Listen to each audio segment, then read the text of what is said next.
11મી September 2024 બુધવાર.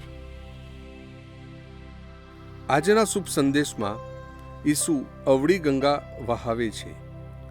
આપણે તો ટેવાયેલા છીએ કે ગંગા હિમાલયમાં આવેલા ગંગોત્રીમાંથી નીકળી બંગાળના ઉપસાગરમાં મળી જાય.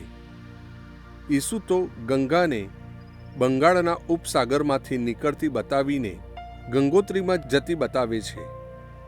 આપણે તો ટેવાયેલા છીએ કે ગરીબો દુઃખી છે અને ધનવાનો સુખી છે, ભૂખ્યા દુઃખી છે અને ધરાયેલા સુખી છે, રડનારા દુઃખી છે અને હસનારા સુખી છે, ટીકાપાત્ર દુઃખી છે અને પ્રશંસાપાત્ર સુખી છે.